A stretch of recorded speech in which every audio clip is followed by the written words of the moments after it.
जय श्री राम सभी सनातनी भाइयों को। दोस्तों आज हम बात करेंगे उत्तर प्रदेश के बारे में, योगी आदित्यनाथ महाराज के बारे में और साथ ही साथ में अखिलेश यादव के बारे में। दोस्तों बनारस में 10,000 से ज्यादा दुकानें तोड़ी जाएंगी। 10,000 से ज्यादा दुकान जो तोड़ी जाएंगी, जिनकी तोड़ी जाएंगी उनकी अभी नींद हराम हो चुकी है। वो टेंशन में आ चुके हैं कि क्यों हमारी दुकान तोड़ी जा रही है। दोस्तों ये काशी विश्वनाथ जो प्रोजेक्ट है दोस्तों, कॉरिडोर बनने वाला है, उसके तहत ये रास्ते चौड़े करने के लिए ये तोड़ा जाएंगे। दोस्तों यहाँ पे सड़कों पर अवैध अतिक्रमण की बात आ रही है दोस्तों सामने, जिसके तहत क्या होगा, सबको नोटिस दी जाएंगी कि आप अपने डॉक्यूमेंट्स दिखाइए और साथ ही साथ में आपको अगर ये अवैध से वैध करना है तो उनको समय दिया जाएगा और उसके बाद में प्रतिक्रिया के साथ पूरे एकदम टाइम फ्रेम लेने के बाद में ये सफाई की जाएगी रास्ते चौड़े करने के लिए। अब दोस्तों योगी आदित्यनाथ जी प्रयागराज जा रहे हैं 28 तारीख को। 28 तारीख को वहां पे दोस्तों ध्वजा पूजन का जो आयोजन होने वाला है, वहां पे उसमें खुद हिस्सा लेने वाले हैं योगी आदित्यनाथ महाराज। साथ ही साथ में वहां पे जो महाकुंभ होने वाला है प्रयागराज में, जो विशाल एक महाकुंभ ऑर्गेनाइज करने वाली है उत्तर प्रदेश सरकार इस बार, उसका मुआयना करने जा रहे हैं कि सही तरीके से सारी फैसिलिटीज वहां पे काम चल रहा है कि नहीं। सबसे बड़ी बात यह है दोस्तों कि 40 करोड़ से ज्यादा इस बार श्रद्धालु आने की इन्होंने प्लानिंग कर रखी है योगी आदित्यनाथ महाराज और उत्तर प्रदेश की प्रशासन ने, कि 40 करोड़ से ज्यादा भक्त यहाँ पे श्रद्धालुओं की आएंगे विजिट करने कुंभ मेले में। दोस्तों 40 करोड़ उत्तर प्रदेश में, अगर कहीं भी चलिए वर्ल्ड के कोई भी जगह में अगर 40 करोड़ टूरिस्ट आते हैं ना, तो वहां की इकोनॉमी कितनी बूम करती है ये अपने आप में हम सोच भी नहीं सकते, क्योंकि ऐसा इवेंट हमने कभी ना ही सुना है कभी, जो कि बहुत अच्छी बात है उत्तर प्रदेश के लिए। एक इकोनॉमिक बूम मिलेगा वहां के लोकल और आस पास के जितने भी प्रदेश है ना, छोटे छोटे सिटीज, उनमें भी फर्क पड़ेगा। रेलवे से स्पेशल ट्रेनें मुहैया कराई जा रही है सेंट्रल गवर्नमेंट की तरफ से, जयपुर से डायरेक्ट फ्लाइट भी की जा रही है दोस्तों। ऐसे भी आपको सुनने को मिलेगा कि बहुत सारी नई नई ट्रेन, फ्लाइट्स, वहां की जितनी होटल इंडस्ट्री है दोस्तों, सब अच्छा बिजनेस करेगी। प्लस लोकल वेंडर्स जो वहां पे होंगे, जो वहां के स्थानीय धंधा करने वाले लोग होंगे, बिजनेस करने वाले लोग होंगे, छोटी छोटी दुकानें होंगी, सबका बिजनेस चमकेगा। और अलग से इसके लिए जो लोग आएंगे दर्शन करने के लिए दोस्तों, उनके लिए प्राइवेट फैसिलिटीज तो है ही, लेकिन साथ ही साथ में सरकार ने टेंट सिटी भी बनाई है जहां पे लोग उतर सकते हैं, रह सकते हैं। वहां पे खाने से लेके दवाई से लेके, जो डॉक्टर भी वहां पे रहेंगे 24 घंटे दोस्तों, क्योंकि इतने श्रद्धालु आ रहे हैं। कहीं किसी की तबीयत थोड़ी ऊपर नीचे दिख रही है तो वहां पे इमीडिएटली चिकित्सा उनकी हो सके। प्लस जो आसपास में हॉस्पिटल्स है वहां पे भी सबसे बात हो चुकी है, सब तैयार है। तो इस कुंभ को, महाकुंभ को दोस्तों एक बड़ी स्केल में पूरी प्रॉपर प्लानिंग के साथ ऑर्गेनाइज किया जा रहा है। तो यही मुहैया करने हमारे बाबा योगी आदित्यनाथ जी वहां पे जा रहे हैं। अब दोस्तों बात करते हैं कि पुलिस प्रशासन की। दोस्तों उत्तर प्रदेश पुलिस की क्या ही बात करनी, कि पूरा भारत उनका लोहा मानता है और उनको सराहता है। आज उत्तर प्रदेश के अंदर में मेरे कुछ दोस्त रहते हैं, मैं जब उनसे पूछता हूं कि भाई तेरे उत्तर प्रदेश में तो बढ़िया चल रहा सब, तो वो खुद कहते हैं कि पहले पुलिस को आदमी लोग डर के देखते थे, आज वही लोग इज्जत से देखते हैं। और पुलिस प्रशासन की इज्जत हम उनके कारनामे देखते हैं पूरे भारतवर्ष से, तो लोग सराहते हैं उनको। अब दोस्तों पूरे महाकुंभ को पुलिस प्रशासन लॉ एंड ऑर्डर देखेगी। वहां पे कहा जा रहा है दोस्तों अंडर वाटर ड्रोन्स भी इस बार पुलिस यूज कर सकती है। तो इससे हम देख सकते हैं कि योगी आदित्यनाथ जी कितना इन्वेस्ट कर रहे हैं अपने पुलिस प्रशासन को एडवांस्ड करने में, आधुनिकीकरण करने में। दोस्तों कितनी छोटी से छोटी चीज पे ध्यान दिया उन्होंने। आज अनडाउटली उत्तर प्रदेश पुलिस प्रशासन जो है फोर्स, उनकी इंटेलिजेंस भी काफी एडवांस्ड हो चुकी है। उन्होंने अलग अलग डिपार्टमेंट कई जगह बनाया है, क्योंकि उत्तर प्रदेश अपने आप में एक कंट्री जैसा है दोस्तों, इतना बड़ा है कि 24-25 करोड़ की जनताओं को मैनेज करना, अंदर में जितने भी क्राइम है, क्राइम रेट कहाँ था पहले के जमाने में 2015-16 में, और आज की डेट में देख लीजिए आप, क्राइम रेट काफी गिर चुका है। अब अखिलेश यादव जी ने कमेंट किया है इस महाकुंभ का जो आयोजन हो रहा है उस पर कटाक्ष लेते हुए कहा है कि बीजेपी तो भ्रष्टाचार में बिजी है, हम बीजेपी को सजेस्ट कर सकते हैं कि कैसे महाकुंभ का आयोजन कराना चाहिए। तो अखिलेश यादव जी शायद भूल गए हैं कि उनके पिताजी क्या कहा करते थे। अभी अखिलेश यादव जी कटाक्ष करने के जगह ये हिंदुओं का, एक सनातनियों का एक बहुत बड़ा मेला है जहां पे हमारी भावनाएं जुड़ी हुई होती है। अखिलेश जी को ये पॉलिटिकल बयान यहाँ पे नहीं करना चाहिए, बजाय इसके अगर कुछ सहायता वो कर सकते हैं, सुझाव देना चाहते हैं सरकार को, तो वो मिलकर दे सकते हैं। पब्लिक में तबला बजाने से कुछ नहीं होता। तो अखिलेश यादव जी को वैसे कोई अब सीरियसली ले नहीं रहा। वहां पे अभी बाईपोल इलेक्शन हुए थे, 9 में से 7 भाजपा जीती थी, 2 हारे थे। तो अखिलेश यादव जी बस अपना पॉइंट स्कोर करना चाहते, कुछ बोलना होता है तो बोल देते हैं। बोलने के लिए क्या पैसे थोड़ी लगते हैं। फिर अब दोस्तों बात करते हैं संभल की। संभल में आप जानते हैं दोस्तों कि एक सर्वे से लेके मुद्दा शुरू हुआ, पथराव पत्थरबाजी करवाई वहां के सांसद ने, और वहां पे हजारों की संख्या में जो पत्थरबाज आए थे दोस्तों बाहर से, बहुत सारे बाहर से आए थे दोस्तों, बहुत सारे लोग वहां पे आए थे। उन सब की लिस्ट जारी हो चुकी है। 91 जन अभी डिटेन होने वाले हैं, जेल में डालने वाले हैं 91 जन को, 91 जन को। 47 जन कल हो चुके हैं अरेस्ट, और इन सबको नोटिस दिया जा रहा है। इनका घर चेक किया जा रहा है, कहीं अवैध है तो तोड़ा जाएगा, नहीं तो इलेक्ट्रिसिटी बिल दिया है कि नहीं दिया तो 15 दिन के अंदर देना पड़ेगा इलेक्ट्रिसिटी बिल, नहीं तो बिजली कट जाएगी।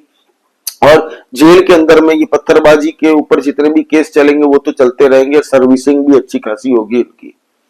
तो ये चल रहा है। अब जो मुद्दा एक एएसआई के सर्वे से हुआ था दोस्तों, आज पूरा का पूरा शहर जमीन के अंदर से निकल रहा है दोस्तों। हिंदू साम्राज्य क्या होता था, हिंदू संस्कृति क्या होती थी, हमारी पूरा एक सनातनी गांव निकल रहे हैं जैसे जमीन के अंदर से। मंदिर हर जगह निकल रहे हैं दोस्तों। फिर बावड़ी निकल रही है, 22-23 कुएं निकले हैं दोस्तों। और दूसरे जगह में बोल रहे हैं कि हरिहर मंदिर भी निकला और वहां पे भी कुएं बहुत सारे निकले हैं। तो अब हर जगह खुदाई चालू हो चुकी है। शहर के शहर नया बस रहा है, नीचे से ऊपर निकल रहा है शहर। अब दोस्तों वहां पे इलीगल जितने भी घर थे वो भी तोड़े जा रहे हैं पहले ले ली। साथ ही साथ में वहां पे जो बिजली चोरी होती थी पहले, जहां पे इलेक्ट्रिसिटी डिपार्टमेंट से लोग जाते थे तो उनको धक्का मार के धमकी देके कि आज आ गए हो बेटा, दूसरी बार दिखना मत यहाँ पे, न तो तुम्हें ही जा नहीं पाओगे, ऐसे धमकी देते थे। अब इलेक्ट्रिसिटी डिपार्टमेंट ने धप्पा किया पुलिस प्रशासन के साथ में मिलकर। पुलिस प्रशासन ने बोला हम क्या टेंशन ले रहे हो, जाओ काटो बिजली, चेक करो, जो अवैध है अवैध काटो।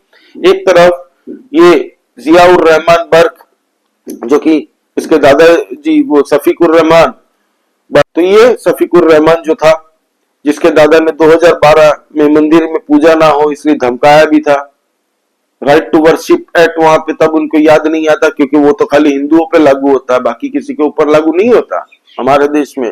क्यों? क्योंकि वोट बैंक पॉलिटिक्स होती है ना इनकी इन्वॉल्व, इसलिए। तो ये बंदे के घर में भी इलेक्ट्रिसिटी डिपार्टमेंट गई और देखा, दिमाग घूम गया उनका। 16,000 से ज्यादा वॉट यूज कर रहे हैं भाई साहब, घर में मीटर लगा के रखा है 2 वॉट का, 4 वॉट के है। और बिल कितना आता है इनका? 0, कटिया मार के चला रहे हैं। ये जियाउर रहमान बर्ग जब अपने भाषण देता है ना, तब ज्ञान देता है सबको वहां पे। हम इस्लाम के खिलाफ नहीं सुन सकते, हम इस्लाम को मानने वाले हैं। अब इस्लाम मानने वाले लोग ही उसको पूछ रहे, चोर करके बुला रहे हैं। क्या इस्लाम में थोड़ी लिखा है कि हराम की कमाई खाओ, हलाल की खाओ ना? तो ये बिजली जो कटिया मार के जो चला रहे थे ये बिजली चोर, अब मुसलमान खुद पूछ रहे इनको कि तुम तो जाहिल के बच्चे हो, तुम तो बेवकूफ बना रहे थे हमें, हमारे इस्लाम के नाम पे तुम वोट ले रहे थे और कुछ नहीं कर रहे थे। इस्लाम की बात इतनी मानते तो चोरी थोड़ी करते बिजली की। वहां पे खैर 4 मस्जिदों से भी बिजली काटी है दोस्तों, वहां पे अंधेरे में है ये लोग। एक मदरसा में भी बिजली काटी है। 1250 से ज्यादा लोगों को नोटिस पहुंच चुका है कि 15 दिन के अंदर पैसे चुकाओ, नहीं तो पूरा का पूरा पोले गायब कर देंगे। उत्तर प्रदेश पुलिस ने ये भी पूछा है दोस्तों, एक बंदा आया था होशियारी मारते हुए, जिसके अवैध जमीन पे घर बना लिया था, 8-10 साल से रह रहा था। तो उसने पुलिस को पूछा कि भाई मैं तो 8-10 साल से रह रहा हूं, तो देखिए क्या बोला साहब ने। सरकारी जमीन मिलेगी तो कोई भी आदमी ये राइट है, किसे भी राइट है 8-10 साल का 8-10 साल गया है 8-10 साल अधिक है, पहले का थोड़ी होता है 8-10 साल में जिला 1956 का है। तो एक बात बताइए दोस्तों, इलीगल जमीन पे रह के कैसे कोई बोल सकता है कि मैं तो 20 साल से रह रहा हूं, फिर भी ये जमीन तब तो मेरी हो जानी चाहिए। बाप का राज है क्या, खरीद के लो ना, औकात नहीं है तो जाओ कहीं पे टेंट वेंट बांध के रहो। इलीगल जमीन पे, सरकारी जमीन पे या किसी की जमीन कब्जा के तुम्हारा बाप का माल थोड़ी है, घर बना लोगे। तो अब ये सब चलेगा नहीं पूरे इंडिया में, और इलीगल बांग्लादेशियों को भी घसीट के निकाला जाएगा। उत्तर प्रदेश में बहुत बड़ा एक वहां पे गांव-गांव से लेके ये अभियान चलने वाला है इलीगल बांग्लादेशियों को लेके। साथ ही साथ में दोस्तों संभल के अंदर में एक टूरिस्ट स्पॉट बनने वाला है संभल। उनके वहां के डीएम साहब जो है, उन्होंने खुद ये कहा है कि संभल के अंदर में हम लोग टूरिस्ट स्पॉट बनाएंगे, जो वहां पे पृथ्वीराज चौहान जी के बावड़ी से लेके वहां पे जो फिरोजपुर फोर्ट है, किला, वहां तक पूरी एक टूरिज्म बनाएंगे। वहां पे एक पूरा विरासत सजाएंगे हम लोग, जितने भी वहां पे आसपास में विरासत है ना, हिंदू संस्कृति और पुराने राजाओं की जितनी भी चीजें हैं, पूरा संभल को सजाएंगे और संभल को एक टूरिस्ट स्पॉट बनाएंगे। तो अखिलेश यादव जी और भड़क जाते हैं। अखिलेश यादव जी संभल की खुदाई देख के क्या कहते हैं पता है? वो कह रहे हैं कि भाजपा अभी सरकार मतलब अपनी ही खुद की खुदाई कर रही है। भाजपा खुद की गवर्नमेंट जो है ये खुद की ही खुदाई कर रही है। इनके एक सांसद बोल दिए थे, इनके एक सांसद है दोस्तों, उन्होंने क्या कहा है आपको पता है? उन्होंने कहा है कि भाई हिंदू टेरर ग्रुप, अखिलेश यादव का जो सुरेश यादव नाम का एक एमएलए है, उसने हिंदू टेरर ग्रुप भाजपा को कह दिया। तो अखिलेश यादव ने उसको बैक किया कि हाँ सही तो बोल रहा है, गलत क्या बोल रहा है। भाई हिंदू पहले तो बताओ हमको कि हिंदू टेरर कहां से कब से हो गया? हिंदू टेरर ग्रुप मतलब ये तुम पूरा सनातनियों को दे रहे हो, ये भाजपा का नाम लेके तुम पूरे सनातनियों को गाली दे रहे हो। तो अखिलेश यादव जी कोई चिंता की बात नहीं है, चुनाव अगले 2027 में होने वाले हैं उत्तर प्रदेश में, तब आपको जवाब इसका दिया जाएगा जनता के द्वारा, और चुनाव फिर भाजपा जीतेगी। इस बार लैंडस्लाइड विक्ट्री के साथ फिर से जीतने वाली है, और योगी आदित्यनाथ जी का बुलडोजर चलते रहने वाला है, किसी का बाप नहीं रोक पाएगा, और जितने भी आसपास के कुत्ते भौंकते रहे, कुछ काम नहीं होने वाला वहां पे उत्तर प्रदेश में। जैसे पुलिस प्रशासन, योगी आदित्यनाथ जी के एडमिनिस्ट्रेशन और जैसे जनता, तीनों जैसा ही चाहती है वैसे ही होगा। सुरक्षा, कायदा, कानून सब मान के चलना है उत्तर प्रदेश में। कोई दंगाइयों के लिए कोई जगह नहीं है वहां पे। उत्तर प्रदेश की पुलिस ने भी बता दिया, हमारे योगी बाबा ने भी बता दिया, और जनता यही चाहती है। जनता भी तालियां बजा रही है पुलिस प्रशासन के काम से और योगी महाराज के काम से। तो कांग्रेस पार्टी हो, अखिलेश यादव हो, तो जिनको दिक्कत होती है तो होने दो। मायावती जी कुछ बोल नहीं रही है इस बारे में। मायावती जी तो खैर अब क्या बोले उनके बारे में, कुछ बोल ही नहीं रही वैसे। तो ये टोटल अब तक की रिपोर्ट थी, आज ये अपडेट आ रही है अब तक की। तो कुछ भी नई अपडेट आती है उत्तर प्रदेश को लेकर तो डेफिनेटली हम लोग शेयर करेंगे दोस्तों। प्लीज सब्सक्राइब करिए इस चैनल को, नया चैनल है, आप लोगों की सपोर्ट की बहुत आवश्यकता है, तो भारी मात्रा में सब्सक्राइब करिए दोस्तों। लाइक कीजिए इस वीडियो को और कमेंट करके बताइए आपको क्या लगता है उत्तर प्रदेश में महाकुंभ आने से इकोनॉमी को कितनी बड़ी बूम मिलने वाली है। प्लीज कमेंट करके बताइए। जय श्री राम, सभी सनातनी भाइयों को जय हिंद, वंदे मातरम।